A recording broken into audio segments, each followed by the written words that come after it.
Hello and welcome to the Daily Atheist Morning Show. It is Wednesday, the 25th of November, 2020. I am your host, the amazing Super Chris. Thank you for joining me on this ungodly hour. We're going to talk about stuff, aliens, God, I guess with aliens, God and aliens, Jesus, aliens, lizard people, maybe lizard people. I don't know if we're going to talk about the lizard people or not. My co-host, Andy Hall from the Laughing in Disbelief blog over at Patheos will be joining me in just a minute. He's also got a channel here on YouTube. Links are below. Go subscribe. And Nokasuchi from the Rage channel will also be joining me. And we got Daniel Fisk Bennett from the Atheists Against Pseudoscience Nonsense channel. Apropos. Am I not right? Apropos. Okay, he'll be here and we'll be doing this right after the thing. Hold on, watch this. This is cool. Hello and welcome to Shakespeare with a Redneck. What the? I am Wild Bill Wigglestick, and I'll be your handsome host, your gilded guide, your cowboy concierge of Shakespeare. Dude, really? Today on Shakespeare with a Redneck, I'm going to perform the prologue from Romeo and Juliet. Damn it, Bill.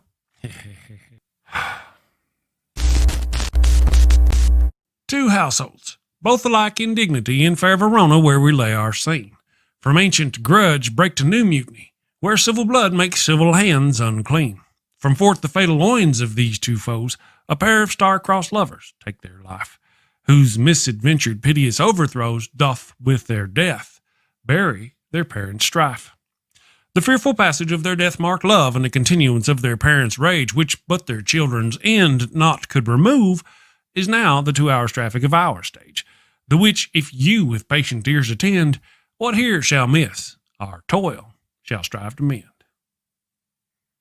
Hey, that wasn't half bad. I'm not as dumb as I look. Of course not. You'd be in a coma. Okay, so here's a quick rundown of the situation. Bill, two snot-nosed brats ignore the warnings of their learned parents and end up getting 4 people killed. Bill, come on, man. You're always blah, blah, atheist stuff, blah, blah, boring. Say something fun, for goodness sake. What? Particle is a fun word. Bill, particle. Bill. Or talk about horses and dogs. People love horses and dogs. Or boobies. Everybody loves boobies. Bill. Oh, can I say boobies on YouTube? If you close your eyes, it doesn't count. Talk about boobies then. Okay, everybody loves those cute little blue-footed bastards. It hurts right here. Culture, baby, coming at you. Avoid bringing a plague on both your houses. A plague on both your houses! By hitting that subscribe button, then that little notification bell. And bang that thumbs up button like frisky cousins at a family reunion. Thank you and take care. Peace. All right. Good morning, everyone. Thank you all for joining us. I hope you're having a good week so far. Andy, how you doing, buddy? You know, when I looked at the topic for today's discussion, I said to myself, maybe I have nothing to really say about this particular topic, this subject. But then I was just thinking about the 1978 TV show Project UFO, which was based on Project Blue Book. And of course, if anyone is old enough to have seen that series, the intro starts with, "And Ezekiel saw the wheel." So maybe I do have something to say about this particular subject. I am doing well, Chris and Daniel and Mr. Alien Rage and friends, neighbors, and countrymen. And country ladies and country people. So I'm doing well. Yes. That is good to hear. Good. And you, Nokasuchi, how you doing this morning, brother? Pretty good. I didn't feel all that great yesterday, but I'm feeling a lot better. So I'm thinking it's just a short little stomach bug I had, and I'm feeling a lot better today. Busy day for me. So yeah, I'm looking forward to this conversation. You said you were cootie infested possibly again, or it's different kinds of cooties. You know, how do you get that kind of... And I got another question for you. If it's a resurgence of the COVID, are you then again infectious? I don't think so. The way it was explained to me is after 10 days, I was no longer contagious. I could no longer pass it 10 days after showing symptoms. So, but that's a good question. That's something that they never really clarified, is if it does resurge, then am I then contagious again? I'm not really sure. That's interesting. Yeah. Well, anyway, I hope you're doing all right. Yeah, I feel a lot better today. So I think it was a stomach flu. It felt more like the flu than the COVID thing. So something, huh? Good morning, Daniel. How you doing, bud? Thank you for joining us this morning. It is morning. I'm pretty sure we won't even see any sunlight coming out my window throughout this entire show. Yeah, that is possible. Yeah. Well, I thought it was a fun one. It was a lighthearted topic. Somebody in one of the chats, one of the Facebook groups, I'm not sure if they were teasing me or not. And they're like, "Hey, how come you haven't talked about aliens and conspiracy stuff?" And I'm like, "Well, all right, Right? oh, you twisted my arm." And then Daniel was here yesterday, and Daniel's like the pseudoscience guy, and I thought, Yeah, I hear it all. I've been hearing it all for the past 5 years. Yeah. So Well, I have some thoughts on. Yeah. Oh yeah, you'd be amazed at some of the things that I'll hear. I bet. All right, guys. Before we get too far along, I want to say hello to everyone in the chat. Good morning, all you wonderful people. Critical Cripple. Let's see. Sammy Jenkins. Sean. Good morning, Sean. Speed of Sound. I kind of got my pages in the wrong place. But good morning, everybody, to all you people watching on the various YouTube pages or YouTube channels and Facebook pages. All you guys, you're wonderful. I hope you're having a good week so far. We're to the halfway point. Getting ready to go do that voodoo and get to the weekend. I'm still a weekend lover. But I hope you're all having a wonderful day. We have got an interesting topic. I think Andy now has an opinion on a few things that I didn't think he had before. Whenever he first woke up, he's like, "Bitch, what are you doing?" And he's like hitting me with hate in the chat. And I'm like, "Oh." Anyway, Can we talk about how much I hate Michael Bay and those Transformer movies too? I don't know if that really fits into this conversation, but it doesn't hurt. I find the Transformer movies unwatchable. They're hard. The first one was decent. Yeah, they just hurt my. I mean, I used to love my Transformers when I was a kid. Anyway, yeah, we'll get to that. I'm sure we can touch back on that. Nokasuchi though has got a lot to say. I believe. Well, yeah, I do believe. I believe the New Testament, at least the Gospels part of the New Testament, reads very peculiarly like a UFO visitation story. If you go back and read it and you get rid of all of the indoctrinations from your childhood, apply what you know with your modern lens, I believe if you read it, then you will see a very different story unfold. Okay. Well, we mentioned Ezekiel before the show. But you're talking New Testament. Yeah, it would be more New Testament. The Old Testament, is from what I've seen. Yeah, I mean, there's some weird stuff back there. But like, if you really want to get weird with the Old Testament, you really need to get into like Book of Enoch, which isn't included in any Christian Bible.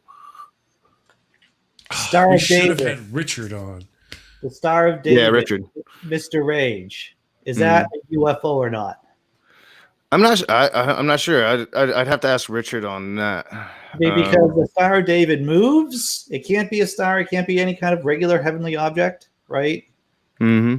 And so I had Aaron Adair on my old show, Naked Diner, a couple of years ago, and he wrote a book about the Star of Bethlehem, basically saying the Star of Bethlehem can't be any kind of regular, everyday celestial object because of what it's described to do in the New Testament. Yeah, I definitely think that was put forward by like the ancient astronaut theory, ancient aliens on a History Channel. Just for all clarification, I find all of this silly. I don't subscribe to any of that nonsense. I laugh at it, but I do find it funny that the gospel can be interpreted in a certain kind of way if you go into it with that in mind, right? So, like, they're perfect examples. I even got Matt Powell to admit, by the definition of the word, like when you think about alien, an alien is a creature not born of the earth, right? So by definition, God is an alien, just by that definition alone. Yes. Is Jesus an alien? Jesus would be a hybrid. So Jesus would be half human. He would be a half human, half alien being. Well, that explains all the strange stuff. He's the zonkey. I can hear Alex Jones in the background. He's a chimera. Right. You were going to say, Andy? I don't even know what I was saying. It was just a crappy joke. Okay. I was going to go on. So Jesus is the spork. He's the spork of demigods. Understood. Well, so if you go to the Luke chapter 1, verses 26 through, let me get it, 35. That's the story of how Mary becomes impregnated. And in that story, Gabriel comes down from the heavens. Now, they thought the heaven was right up there, right? Like right up there. They didn't know about space. You know, we know that heaven's not there anymore. Well, Gabriel came from there, from space, down to Mary. And then in Luke chapter 1, verse 49, Mary admits to her cousin Mary, I believe, that the angel of the Lord did things to her, right? Things to her. So I think it's very clear. Brown cow. You know, I think it's very clear that something came from the sky and did something to Mary, and this virgin woman then became pregnant. In modern day technology, we have something that can do that. It's called artificial insemination. Yeah. So, okay. So makes a lot of sense. It yeah. Okay. Makes more sense than, you know, God making a virgin pregnant. That's kind of why. Yeah, I couldn't argue. Yeah, my brain started going there. Well, you've got this argument, and then okay, no, that's better. I like your version better. Yeah, it makes more logical sense. Let's, if we can, let's ask the question to the panel, if we may. I'll end with me last, if my weed brain can remember the question. Who here believes in extraterrestrials? Not necessarily that they live here or that they've been here. That there is who believes that there is something else out there, intellectually, some thing. Who believes? Andy, let's go with Andy first. Well, I think the smart money is on that there is life. Things that, you know, like replicators. I think we could use that term. That there are replicators out there and stuff that we would identify as life, as having the characteristics of life. Whether or not there's intelligent life, or at least intelligent life as we could identify it, and space traveling. You know, like warp drives. You know, life that seems a bit tenuous too, but to say that, but I would say that there is a great chance of there being life replicators out there that are we would identify as life too. Yeah, my big question is, if there are creatures that do have warp drive, then where are they? The Fermi paradox. Yeah. So we live in a universe where life seems to be, or at least the circumstances, the environment for life is somewhat common, I would say, right? There's water. Water seems to be around a lot of places. There seems to be a fair amount of planets in the habitable zone. So where is everybody? Mm-hmm. Okay. I think that's my answer too. I believe mathematically, like, it would be very improbable for life not to exist, especially on a universal term. Just within our galaxy, there's probably other life. Do they have the technology, or would they be sentient enough to get here? I won't believe that until I see it. Yeah. Okay. So, gotcha. Daniel, you're the pseudoscience guy. What are your thoughts? So a lot of people that I've spoken to in cosmology, and especially astrobiology, they bring up two topics: life as we know it, and then life as we don't know it. Which is, if you want to go down that rabbit hole, it's a fun rabbit hole when you go into the topic of life as we don't know it. But when it comes to the whole idea of ET, the extraterrestrial kind of thing, I would not be surprised to find simple life forms on other planets. But when it comes to intelligent life, you got to think life came on Earth about 3.5 billion years ago. It took 3.5 billion years after we first know that life came to be, for us to have happened. So that's a long time for that to have elapsed. So intelligent life could be exceedingly rare. On scum could be common. Little squidly, fishy thingies could be even less common, but more common than intelligent creatures. And when it comes down to the whole Fermi paradox, we haven't been on the scene for very long, anyways. If we did come across some alien species, their technology could be millions upon millions of years more advanced than ours. So we wouldn't even be able to distinguish the difference between technology and magic. Yeah, it would. Yeah, I couldn't even imagine. They could be billions of years ahead. Honestly, Yeah, they really could. Yeah, yeah. All right, so here's my 2 cents, and I want to point out a couple things that Sean Alexander says. Let me go back up just a little bit. I don't see how there couldn't be some kind of life on other planets. We've all kind of agreed on that mathematically, you know. And then here we go again. Brainbug backs it up, and listen, Brian the Brainbug backs it up. It's okay. It's mathematically improbable. Careful wording there, thank you. That life would not exist outside Earth. Okay, that's kind of my thinking too. Now, and also there's a couple of things we're like Daniel was saying. We just got here. What about surely there could be another species out there that just got here like us that we can't detect. There could be billions of species out there who just got here that we can't detect. There could be ones like Daniel said who are so far advanced we can't detect. Now, so I believe, based on nothing, obviously, the lack of evidence, that there's a mathematical probability that there's bound to be some other intelligent life out there. Now, if that is that intelligent life coming here and probing rednecks and ripping the lips off of cows, I don't think so. I'm having a hard time believing that kind of thing. You're going to have to show me the evidence there. Would they come here? If they could, those ones like Daniel said, billions of years ahead of us, wouldn't be surprised if they would. You know, there's warp traveling the speed of light is impossible. We kind of know that. Andy raised a finger. Well, most of us, the geeks, and I'm going to butcher this term because everyone knows the term. A lot of people do, but and maybe Daniel can help me with this. The Alcubierre drive. Yeah. It's basically the idea that you can make a warp bubble, and literally, even though objects cannot travel faster than light, if you create a warp bubble around it, you're basically riding a wave of space faster than light. So that's how you can get around the whole traveling fast or not being able to travel faster than light. If I may, I could actually show this as an example with just a piece of paper. So effectively, we know that when we think of travel, we always think of going from point A to point B. And when it comes down to what Andy's talking about, that warp drive that's not the same.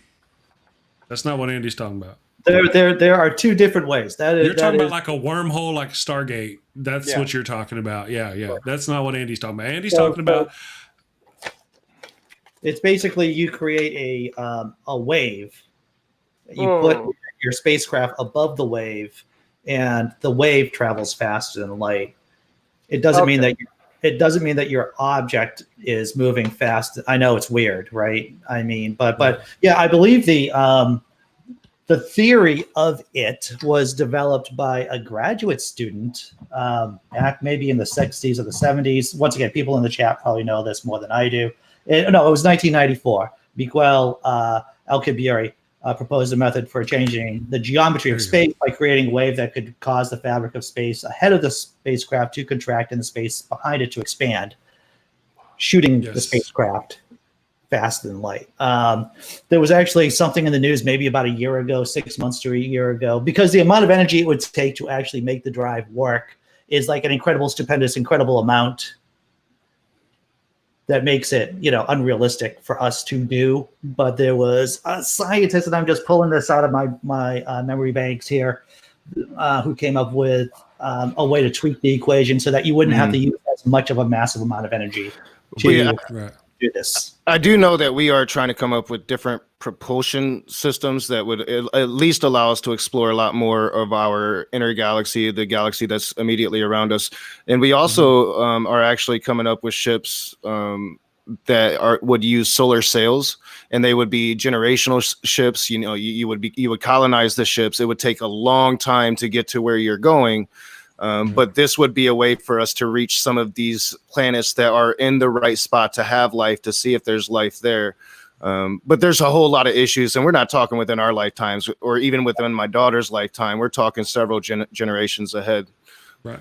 Well, even with like the Alcumbieri, I'm not really sure how you say it either. Even with that drive, it's kind of like an idea of not really trying to go faster than space. Star Trek is a good example. If you think of Star Trek as normal space would be an ice rink, and the warp drive just creates a bubble, and it's like taking an ice cube and tossing it on that ice rink, and it just slides across space. It doesn't go through space, So there's different ways. That's kind of where I was going. Generation or species out there, alien species out there, may have already overcome these things like Daniel was talking about that are far advanced from us. Would we detect them? Would they show? I think they lock their doors as they drive by us. We're like a science experiment. They probably watch, study. We're like, I just want to bounce off something that Vesta Freya in your chat, Chris, says the problem with the warp bubble is to make it work is that you need to use negative energy, whatever that means. Yeah. Just looking at this at the Wikipedia article, the person who came up with the idea with tweaking the equation so that you don't have to use as much energy, the name is Harold Sonny White, and that was relatively recent.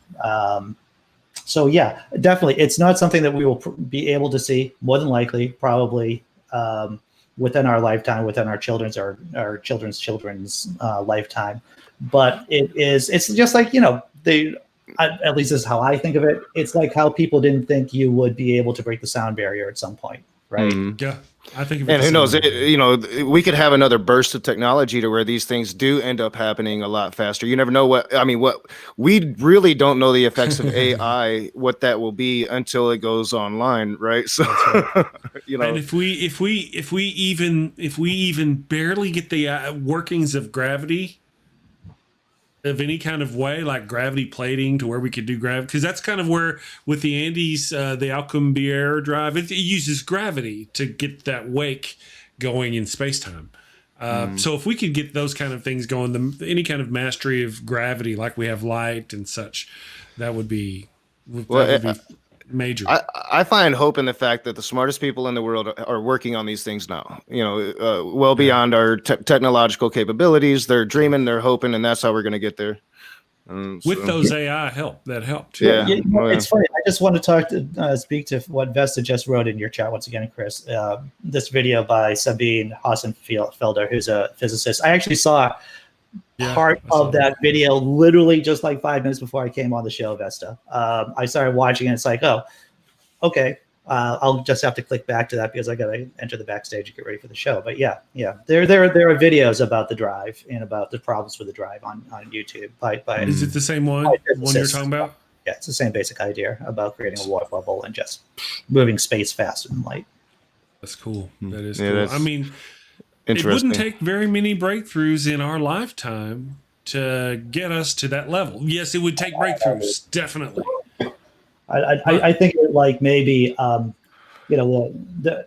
maybe Daniel can speak to this about the trouble about setting a goal with technology or science that is so behind. Like, for example, maybe in ancient Greece, saying, well, go cure cancer, and putting all your resources in trying to fight cancer when you're so far, not even in close. Yeah. To How do you tell? Well, I think the real question would be, would the evil alien race known as Yahweh allow us to actually advance enough to get off this planet? I see that's a Tower of Babel thing. Right? I'm pointing at the screen, but I should be pointing at the camera. That's a very much of a Tower of Babel thing. Well, all right, so back to the fun part of the conversation. So Matthew chapter 17, Jesus shows Peter, James, and John that he is indeed an alien. And it reads, it's the transfiguration of Jesus. Christians know this story well.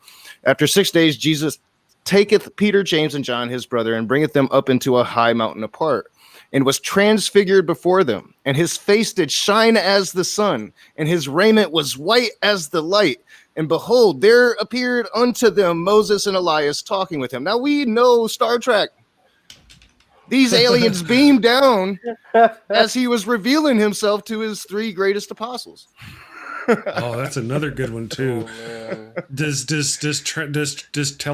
transporter technology kill the person that gets we'll come back to that. You guys go on with it. Obviously makes them look like Bible prophets, you know. Absolutely. I didn't mean to derail the conversation. It was fun, but I was sitting on that conversation. Actually, you're actually bringing us back to the topic. Yeah, I'm looking at the Bible chapter now, 17, and there's a bright cloud covering them and a loud voice. You know, so that could easily be a spacecraft, right? They're just it goes on to say, while he yet spake, behold, a bright cloud overshadowed them, and behold, a voice out of the cloud, which said, "This is my beloved Son, in whom I am well pleased. Hear ye him." And when the disciples heard it, they fell on their face and were sore afraid. So yeah, like they didn't have words like UFOs and spaceships or even airplanes back then. They didn't have they didn't have these sciences back then. So they see something coming from the sky. They call it a cloud, right? Because that's what's up there, clouds. At one point, they step into this cloud and it carries them away. You know, so I mean, obviously, to me, this, as I said, it reads like a UFO story. Once you get rid of all that bullshit you learned when you was a kid. Right.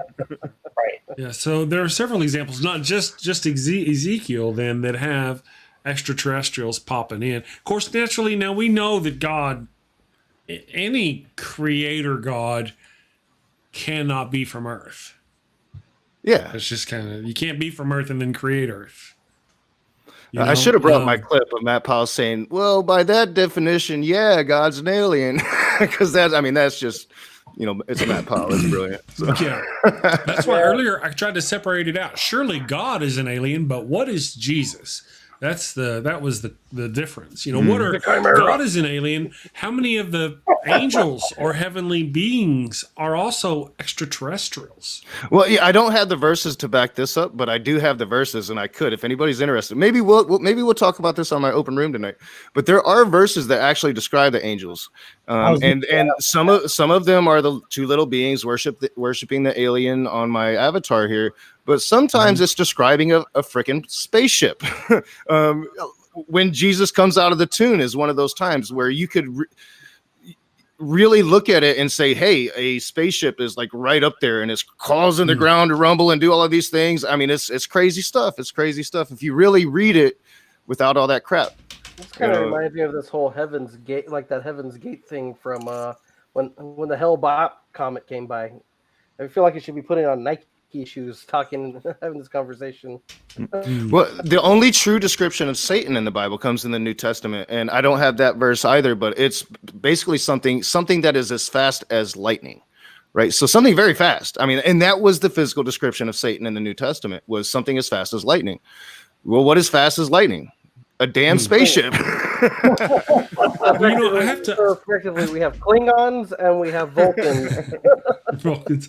When I was a kid, I had got this point where I was into pseudoscience. Well, what we call pseudoscience. I think it was one of those deals where you become aware of the world, and then you look around and you try to figure out what's real on your own. And that was some of the things that's where I did a lot of filtering on that as far as what I believed and what I didn't believe. And that's part of my religious thing too. I don't believe in ghosts or spirits.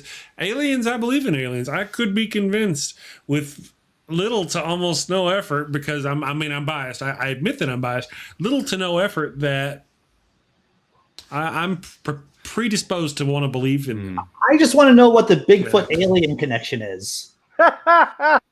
Ancient aliens covered that. So Bigfoot lives interdimensionally, and Bigfoot is essentially the they're like the ground scouts for the aliens, right? Like, so they'll send the Bigfoot and they'll scout out the land, and the Bigfoot knows how to, it can exist interdimensionally, so it can stay hidden and it won't be seen. Yeah, I mean, every conspiracy theorist knows this. Oh, okay. Well, I have to remind the audience, I don't believe in none of this shit. I think it's all silly. I don't think that Jesus was a half alien. I I'm a mythicist. I'm not quite sold the fact that he lived at all. Well, I used to I watch all these ancient alien things to see, and they're like, man, I'm like, wow, that looks very convincing, and this looks, I used to believe in a lot of this stuff, and then one day I sat down and somebody sent me a video that was against my. And normally I have a hard time with those kind of videos, but I watched it. It was like a 3-hour video.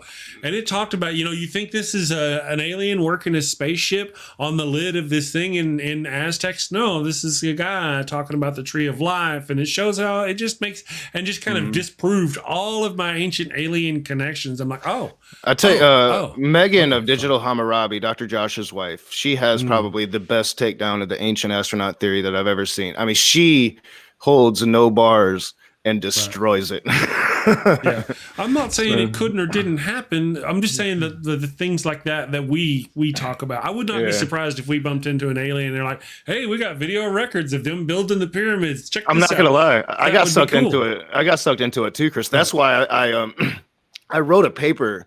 This is how I know all this stuff, because I wrote a paper. I read the Gospels with the intention, I'm gonna look with a very narrow eye, and can I interpret the Bible to be the ancient astronaut theory? And so I found a bunch of verses that I could do that with. And it's very, just like the Christians did, it's very easy to form a narrative based upon an interpretation that makes sense if you're using the actual verse. Like, it's a lot harder to dispute it. So there are we got other things like Maxwell McGuire mentions. Ridley Scott had it right in Prometheus. Okay, so maybe God, overall God who created the universe, he's obviously an alien and he would be something else. That doesn't mean he would actually be the same creature that created man.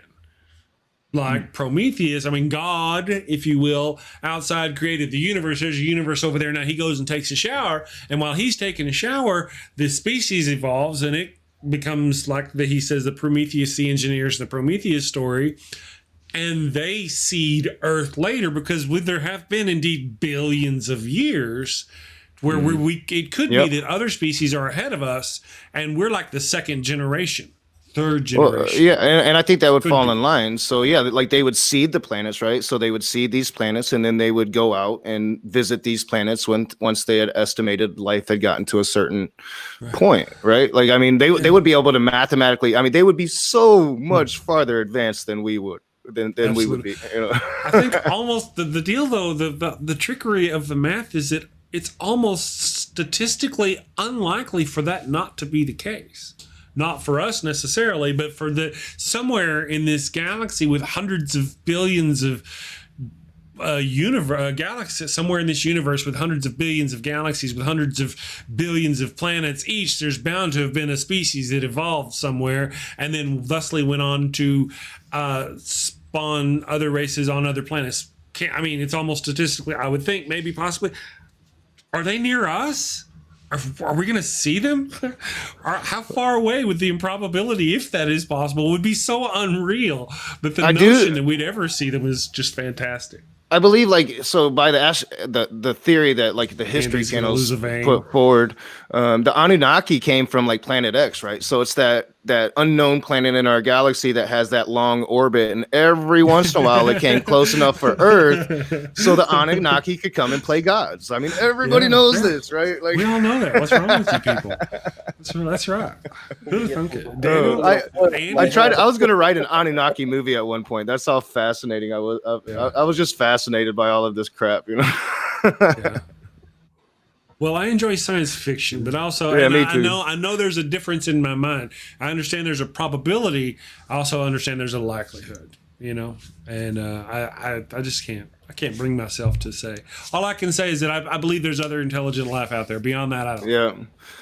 Yeah, I think it's more likely what Daniel Fisk Bennett is saying. If we believe in materialism, more than likely our form of creature is probably very rare. So it just considering the billions of years it took us for us to evolve to get here, most of the life in the universe isn't going to be anything like us, but we have proven that it's not an impossibility either. So who knows? I think that's the fascinating thing about the unknown, is that's where the imagination comes into play. Right. Well, our mere existence. Yep. Biological life has a lot of limitations as it is. I mean, we're squishy. We break easy. It doesn't take much to kill us. So I wouldn't be surprised that if there was any significant, class 2, class 3 uh, life forms out there, I wouldn't be surprised if mainly AI machinery is doing their dirt, because I mean, let's face it, at least you send a probe out there, it's beyond what physical limits its ability to produce energy would be. That thing would be able to continue on for a while until something happened to it. Compared to like with us, we get old and we die, and I can imagine other animals or species or whatever the heck you want to call them would have the same kind of problem. Yeah, and I know, like, once you get into like string theory, and get into really the physics of it, and I've done a couple debates on it now. Like, we know, like, if there is other intelligent life form in this universe, it would be carbon-based life form such as we are. But in the other hypothetical universes, there could be much different life forms altogether, and it's actually mathematically improbable that there isn't. And it would be hard for just like normal human beings to even imagine what those types of life forms could be. But here in our reality, in this universe, it's carbon-based life. Well, I mean, there's as I said, there's life as we know it and life as we don't know it. Yeah. And I know that I thought it was entertaining to entertain at least the thought of silicon-based life, which that's able to, if by theory, so long as you remove oxygen from the equation, because oxygen will immediately turn into a silicon oxide. But if you don't have oxygen, something that would be silicon-based would be able to sustain temperatures higher or much lower with the chemical reaction. So, I mean, it's an entertaining thought. We have not yet seen it. Yeah. But I know that was one of the things that they were kind of entertaining the thought of on Titan, because there's a significant lack of oxygen there. And you look out there, it's like, are there something that looks like life as we don't know it on Titan? Yeah, it's very interesting to think about. Yeah, like, I mean, just who knows what's out there in the universe? And honestly, like, for Christians to kind of deny, like, now that we know what the universe is, Christianity's got to expand. Like why would God stop with us when he has such a big canvas to work with? If you're a painter, you're not going to just paint a dot in the corner. You're going to use the whole damn canvas, right? Yeah, geez, I mean, they make that whole damn. This God makes this whole damn universe, and then he gets pissed off and rub one out. Yeah. Pay no mind to the rest of the universe. So you pay all focus now goes on what I'm doing in the bathroom in my spare time. Yeah, the biggest argument against intelligent design is, well, like, why would he create a universe that 99.99999 infinitely % of it is incapable of sustaining human life? Well, these theological arguments when you just accept the fact that God is evil. As soon as you understand that God is evil, not just evil, but an evil race of aliens, Andy. Exactly. You've just cleared a circle right there. You've just been able to make it all work out. Predestination, aliens, everything. Everything now makes sense when you consider God is an evil race of aliens. Simple as that. Oh yeah, I remember. I mean, I remember I did an article about debunking the perfect Earth idea, and then if you go into it even more, I mean, golly, the universe, I mean, is so hostile to life in general that it's just, intelligent design doesn't make any sense. I mean, crap. I mean, nothing says unintelligent design like a quasar. I mean, crap, that would just vaporize anything instantly. Yeah. Well, I mean, the fact that we have to take a shit or two a day, I think speaks against intelligent design. So, one of the things I went through in my Evil God Monster of Abraham series, especially to think of a God creator as being benevolent. This God creator is benevolent, and then creates a planet full of creatures that have to kill and eat other creatures to survive. When you stop and think about it, there are literally trillions of murder, death, kills that have happened between the start of time and now. I mean, every day, how many animals die every day? and are killed by other animals just to survive. It's just Well, there's no benevolence there at all. That's why a lot of early Christians thought that the God of the Old Testament was the devil, was just the evil God. It's like, Yeah. Jesus But was all I think of a different God. Is because it's obvious how evil the God is in the Old Testament and how the world is. That it would just make sense that there's an evil deity out there doing evil stuff. Well, and again, like Jesus was screaming that he was an alien. John chapter 8, verse 23, he said, and he said unto them, you are from beneath, I am from above. Ye are of this world. I am not of this world. I mean, he's like, I mean, how clearer can you be? Seriously. Yeah. Well, and then he pushed his little thing and said, beam me up. Okay, Rage. Let's say Jesus is an alien. Where's the math? Where's the math? Wouldn't there be more mathy parts of the Bible? No, I mean he was a human alien, so he was. I mean, humans are ignorant. Come on, He's a chimera. He was the spork. He was the spork, and I don't have the verses about the mountain, but he does go into a mountain that I have interpreted to be a spaceship, right? And in this mountain, you'll be familiar with this verse. He does talk about seeing all the kingdoms in the world in a moment of time. Like he's got all of this technology and he's got video feeds on every kingdom of the world at that moment. And he can see them. Yeah, I mean, he's got cable. He's got Wi-Fi. He's got Wi-Fi. He could go on top of this mountain and he could speak to his apostles who would be all across Israel, right? They'd be all across Israel preaching the gospels, and he'd be in this mountain. He'd be like, "Yo, bitches, come back to the base," and they'd come back. I mean, it's clear. It's in the New Testament. It's there. You know, I wrote a book back in 2013 called The Anti-Theist, and I was like, how the hell could Satan convince the whole host of heaven? That's an uncountable. If the host of it is uncountable, then a third of the host is uncountable. How did he do that? Was it like, on your Facebook? Did they have their own social media? Did he make little posts? We're meeting at this time now. Don't tell Yahweh. How did they do that? How'd that work? Jesus was probably the most narcissistic selfie taker of all time. I'm just saying. That's right. Look. I'm just saying. Duck face, yeah. Andy, your job, easy job today, huh, Andy? It's an easy job, man. I just got I love it when there's 4 people here, to tell you the truth. Yeah. We got to get Rage on the third bowl on a regular basis. That's what we need. Yeah. I started early this morning. Third bowl. It's about to be my 4th bowl. Oh man. That's right.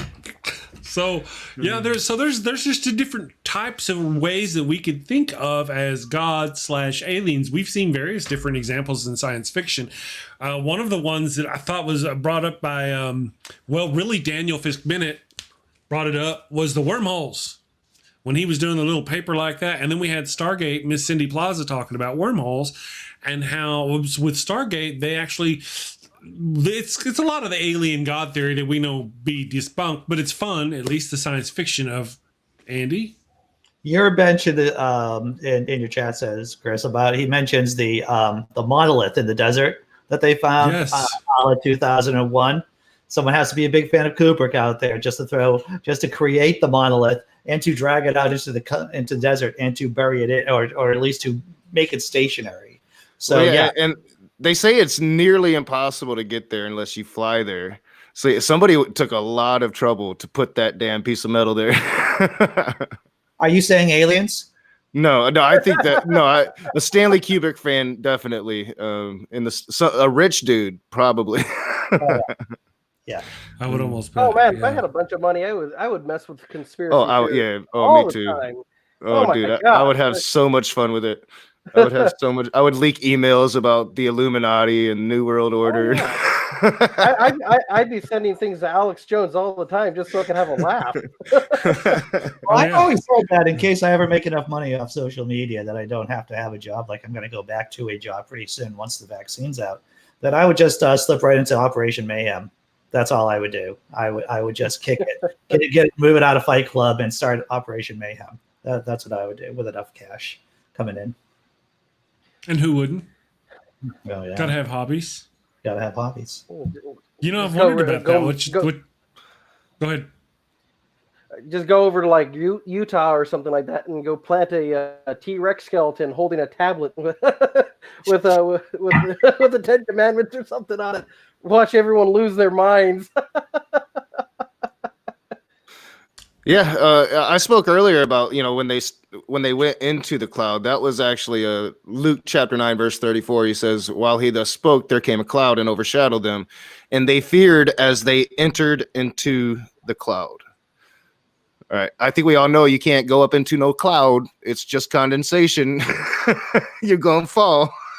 Right. Well, I mean, that's kind of we're a lot of what you've been talking about is talking about, oh, well, that's obvious if you're an alien. But then again, it is also almost everything you've said would also be the same case if they were supernatural beings who were going up into heaven, rising up and being risen up bodily into heaven, or any of the things that they're trying to get us to believe. Oh, definitely. Yeah, would be the same case. Yeah. That's what I'm saying. It's all about an interpretation. So, like, of course, they believe in the supernatural. I think that's the problem. Is that's the lack of the justification for their belief, is that there's no justification to truly believe in the supernatural because we haven't been able to prove the supernatural in our entire existence. Well, just to entertain the subject, any significant technology that's more advanced than the observer will appear as being magic or supernatural. Exactly. Oh yeah.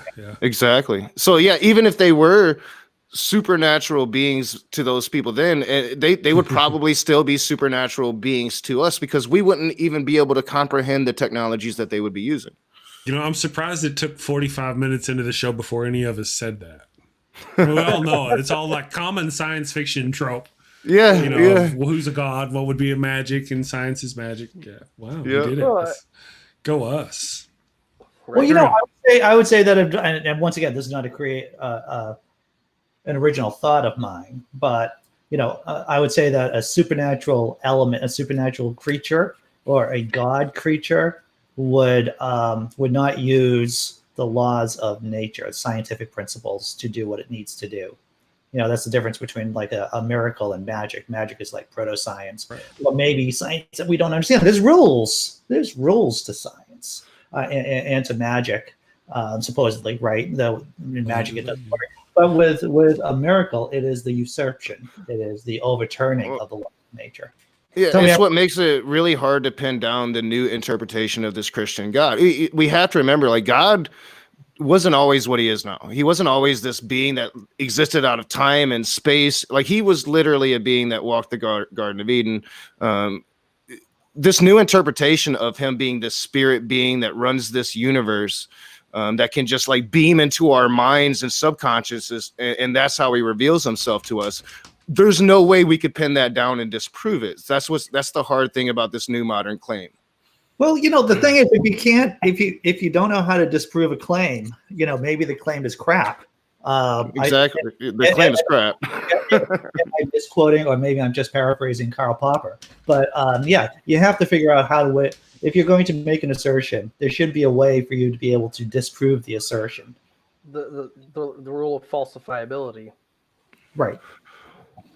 Yeah, so I mean, and that's the whole thing, is like, that's always been when people are reading this Bible from 2,000 years ago, even if you're not taking it literally, you have to understand it's written from the context of somebody that lived 2,000 years ago, right? So you have to take like what they're trying to tell you and how they're trying to describe it, and you can't take it really seriously in the modern day. They were trying to tell stories to the people that lived back then that had a very different conception of the world than we do. And it's very easy to create narratives around those things. And that's what I was able to do with this whole this whole aliens thing in the New Testament. Once you create a narrative and you have authority behind that narrative, then it becomes hard to dispute it. And then it makes more and more sense. So yeah, I mean, to me, it's like more logical, but it's still just as silly. It's the same thing that they did all those years ago. So I have a big question here for you, Mr. Raging Atheist. Is Jesus one of the Greys? I think most likely Yahweh is, and Well, so I don't know, because like the whole transfiguration thing, that's not describing a gray. That's describing another alien theory, which would be the shining people, right? The shiny people. So Do you want to define what a gray is? yeah, well, a gray is my avatar today. No, So. okay, right. That's great. You know, that's a gray. And usually grays are described as very small figures. Now, if you go back to like old ancient Jewish days, and I'm not some expert on Jewish lore, so I could be butchering it, but I do believe that they believed that Yahweh was very small and actually lived within the Ark of the Covenant, this really small box. That would fit the conspiracy theory of the grays. Wow. So wait. You gotta warn me. So Yahweh is an Asgardian Time Lord. Yahweh is an Asgardian Time Lord. Yes. Damn. Huh? Yeah, mind blown. No. A Time Lord, Asgardian time from As. Now, if you're watching Thor for the movies, you're not thinking the same Asgard, but if you're thinking Stargate. So I'm gonna throw us for another loop. Is the Ark the TARDIS?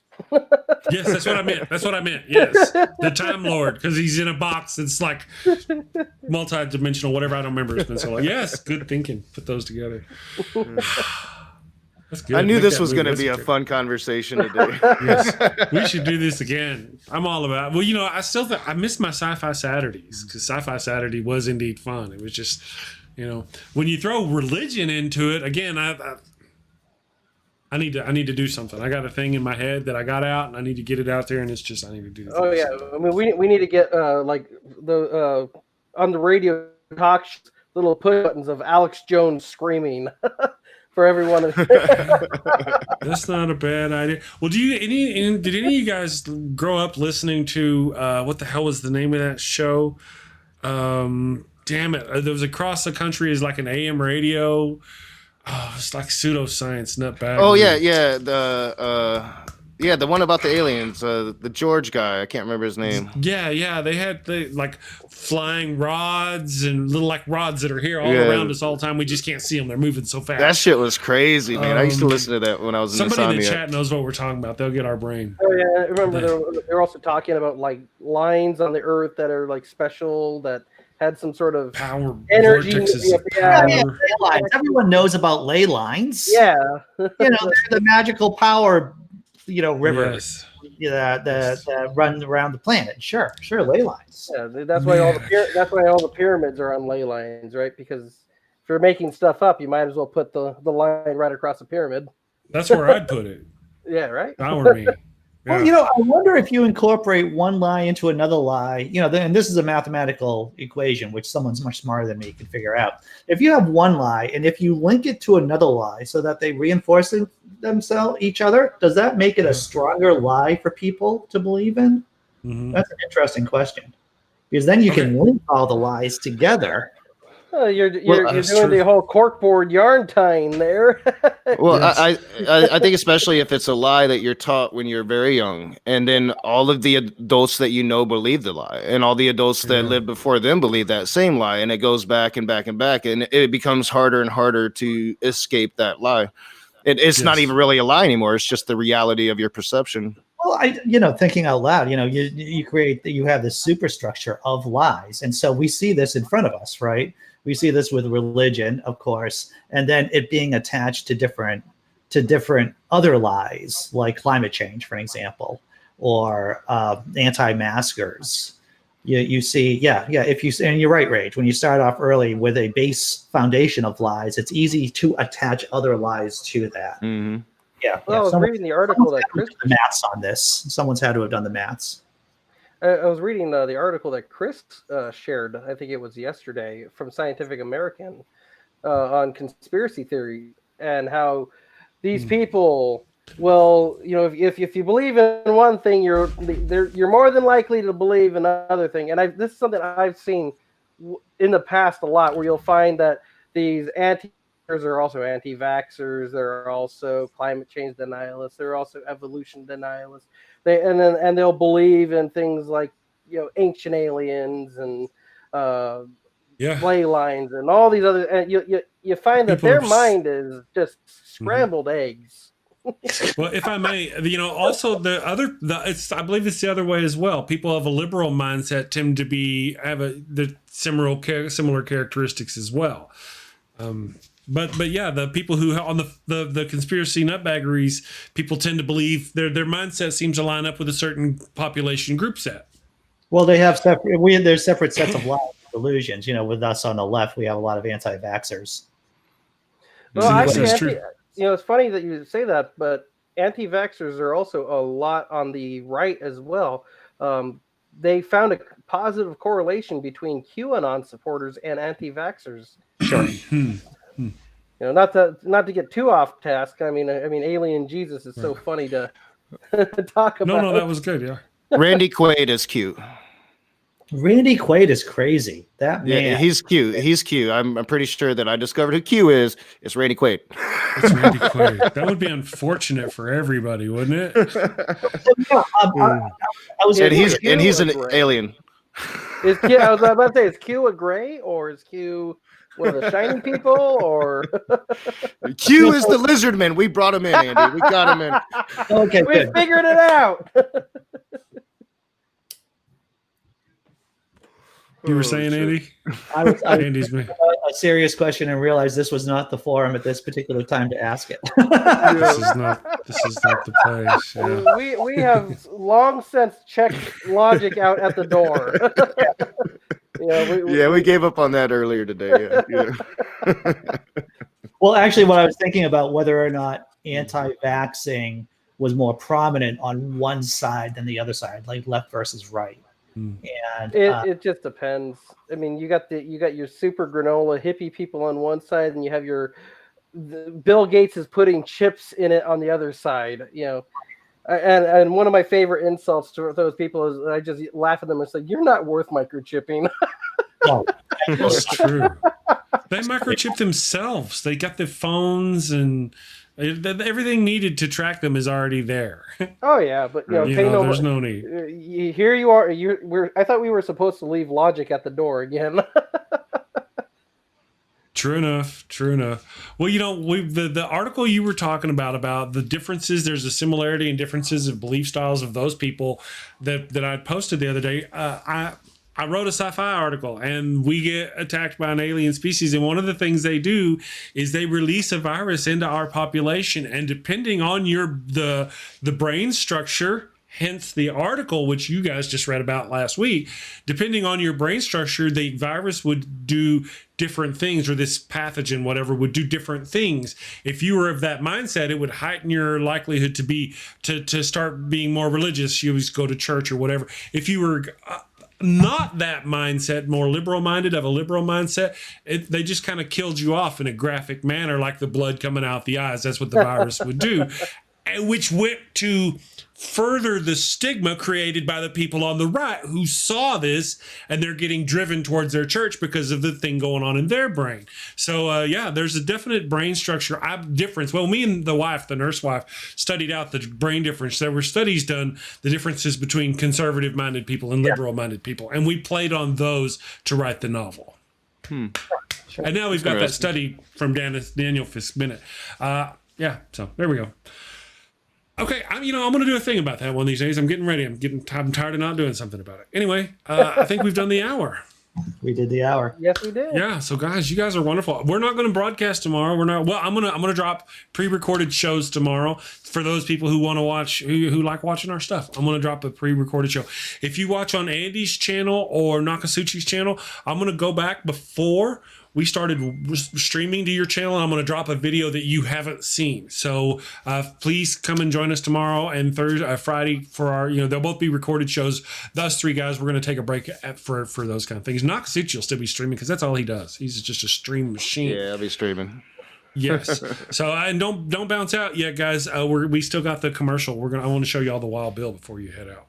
Andy, what do you got going on for a Wednesday? Anything, brother? Well, I've been dropping down these short comedy bits, these comedy videos. So I'll be dropping down at least one or two later on today. I'm not sure what they're going to be like. It takes a while for me to figure out what's funny and what's in the news and what's topical. So I'll be dropping at least one or two comedy shorts today. My one about Pat Robertson before and after the election, about his failed Mhm. prophecy has been blowing up. Well, blowing up for me. It's got a little bit over 6,000 hits. If you haven't seen it, you can check out it on my channel. That's awesome. Awesome. Nokasuchi, what do you got going on, brother? Unmute. He's on the fourth Yeah, boat. sorry. I guess I'm going to be getting a copyright strike from Von Helton today. That'll be interesting. So, Fun for the whole family. yeah. I am going to be streaming at 12 o'clock today, part 1 of my Thanksgiving Day special. Then I will be streaming tonight at 7 p.m. Eastern for an open room. Tomorrow, part 2 of the special, and these Thanksgiving Day specials, I went into a Praise I Am That I Am stream Monday night, pretty late, and I was talking with white Christians, about Thanksgiving, and I was giving the Native American perspective. It was sad. So I'm going to be showing that for the next 2 days, starting at noon today and then 10:30 p.m. tomorrow. And then I have a one-on-one with Philip Amon tomorrow at 7 p.m. Eastern, and another one-on-one with a new, very interesting Christian on Friday. So yeah, lots of streaming. Yeah, you got a lot going on, brother. Good. Daniel, you don't have a channel, so I got a couple things going on though, actually. okay. What do you got going on? Tell us about what you got going on. So on the website, I did recently write an article in the Scientific Atheist about how right-wing media like Fox News is intentionally brainwashing our senior citizens in the way they are constructing their shows. I also, by the way, I think Nokasuchi would appreciate this one. Matt Powell actually came up to visit me once. He literally came all the way up here. He was making some sort of movie. Really? He said, "Yeah," and it failed. It was he had like a trailer on there. If you go to his channel, he had that, and he actually came up here to ask me questions. We had an interview and everything, and much to his chagrin, I told him everything had to be exactly as it was written because I refused to ad-lib with him. Because I knew that's what he wanted to do. And I think that drove him absolutely up the wall because he wanted to interact with me ad-libbing, and I said no. Gotcha.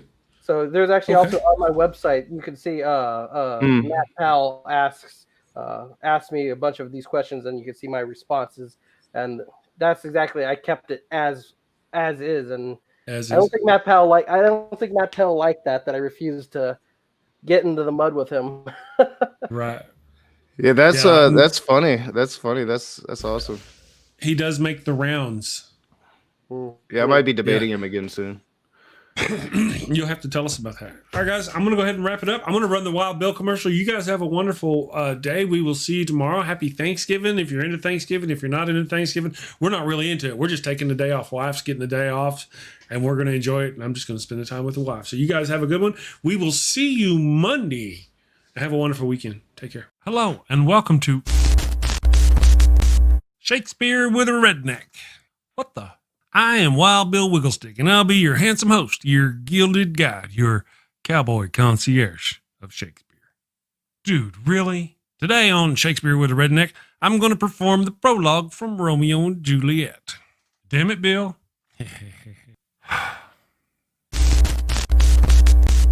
Two households, both alike in dignity in fair Verona, where we lay our scene.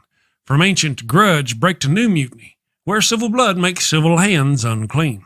From forth the fatal loins of these two foes, a pair of star-crossed lovers take their life, whose misadventured piteous overthrows doth with their death bury their parents' strife. The fearful passage of their death-marked love and the continuance of their parents' rage, which but their children's end not could remove, is now the 2 hours traffic of our stage, the which if you with patient ears attend, what here shall miss, our toil shall strive to mend. Hey, that wasn't half bad. I'm not as dumb as I look. Of course not. You'd be in a coma. Okay, so here's a quick rundown of the situation. Bill, two snot-nosed brats ignore the warnings of their learned parents and end up getting 4 people killed. Bill, come on, man. You're always blah, blah, atheist stuff, blah, blah, boring. Say something fun, for goodness sake. What? Particle is a fun word. Bill, particle. Bill, Or talk about horses and dogs. People love horses and dogs. Or boobies. Everybody loves boobies. Bill. Oh, can I say boobies on YouTube? If you close your eyes, it doesn't count. Talk about boobies then. Okay? Everybody loves those cute little blue-footed bastards. It hurts right here. Culture, baby, coming at you. Avoid bringing a plague on both your houses. A plague on both your houses! By hitting that subscribe button, then that little notification bell. And bang that thumbs up button like frisky cousins at a family reunion. Thank you and take care. Peace. Thank you for watching the show. A special shout out to my gold level Patreon supporters, Cindy Plaza and Ian Davenport. Thank you and have a great day.